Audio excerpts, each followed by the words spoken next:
तो सर किसी को पता ही नहीं कि वो पानी कौन सा पी रहा है, साफ़ है या गंदा है, मतलब फ़िल्ट्रेशन प्लांट नहीं चल रहा है। ये तो सर हाइट ऑफ नेग्लिजेंस है और हाइट ऑफ इनकॉम्पिटेंस है। बिल्कुल। और मैं आपको इसमें मज़े की बात बताता हूँ, मतलब मज़े की तो नहीं, बहरहाल वो ये है कि आपको याद है कि आज से ये जब 2017 के करीब कहीं 16-17 में वो हुए थे क्या कहते हैं बल्दियाती इंतखाबात, और चेयरमैन और यूसी के लोग और ये वो सारा कुछ आ गए थे।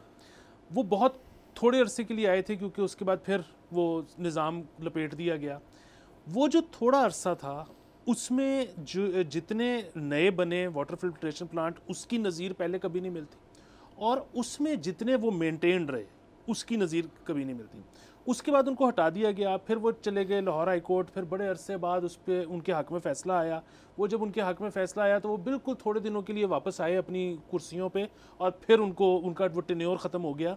तो उसके बाद मतलब उनके जाने के बाद दोबारा जब तक वो आए नहीं, ये जो फिल्ट्रेशन प्लांट्स थे इनके फ़िल्टर चेंज नहीं हुए।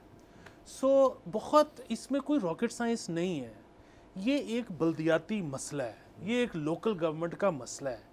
लोकल गवर्नमेंट अगर नहीं होगी तो कोई एमएनए एमपीए नहीं इंटरेस्ट शो कर सकता इसके अंदर, उसके पास टाइम नहीं होगा, हो सकता ही नहीं है।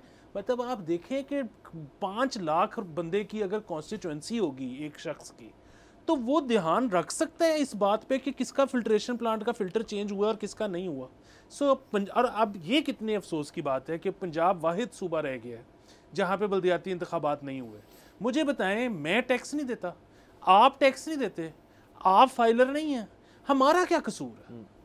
सर एक तो हमारा कसूर क्या है सर, बाकी सर देखें यहाँ पे जितने मसाइल होते हैं, ये वाटर फिल्ट्रेशन के हो गए, सड़क ख़राब हो गई, लेस्को के बिजली के मामलात हो गए कि जी कोई दरख्त गिर गया उनके ऊपर, खंबे के ऊपर, वो बिजली ख़त्म हो गई, एंड 100 डिफरेंट इशूज़। सर आपको या मुझे या किसी भी शहरी को नहीं पता कि मैंने जाना किसके पास है। मेरी अगर सड़क ख़राब है, पब्लिक रोड है, मेरे ख्याल में कोई हॉटलाइन हेल्पलाइन नहीं है सर जिसके ऊपर मैं फ़ोन कर सकता हूँ। सर सबसे बड़ी एक और चीज़ वो ये कि यहाँ पर हमें बड़ा गिल्ट ट्रिप दिया जाता है।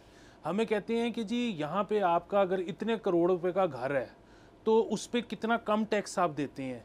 इतने करोड़ का घर अगर न्यूयॉर्क में हो तो टैक्स इतना ज़्यादा है, इतने करोड़ का घर अगर मुंबई में हो तो टैक्स इतना ज़्यादा है, आप तो इतना कम टैक्स दे रहे हैं। भाई हम 2 रुपये भी अगर दे रहे हैं ना तो आप पे एहसान कर रहे हैं। उसकी वजह ये है कि हमारा 1 रुपया भी देना नहीं बनता। बगैर लोकल गवर्नमेंट के प्रॉपर्टी का टैक्स लेना इज़ अनकॉन्स्टिट्यूशनल। बात ये है कि मैं देखें, property income tax is something else, ठीक है। प्रॉपर्टी टैक्स क्या होता है? प्रॉपर्टी टैक्स ये होता है कि मैं इस जगह का रिहायशी हूँ, मैं अगर यहाँ का रहने का टैक्स दे रहा हूँ तो फिर वो मेरे गिरदोनवा में लगना चाहिए। भाई जब लोकल गवर्नमेंट ही नहीं है तो क्या गारंटी है कि मेरा जो मैं प्रॉपर्टी टैक्स देता हूँ वो आप मेरे इलाके में लगाते हो, वो आप किसी तीसरे महल्ले में नहीं लगा देते या किसी चौथे सूबे में नहीं लगा देते।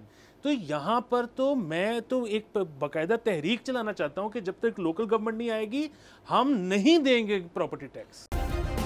सब्सक्राइब करें और बेल दबाएं ताकि कोई खबर रह न जाए।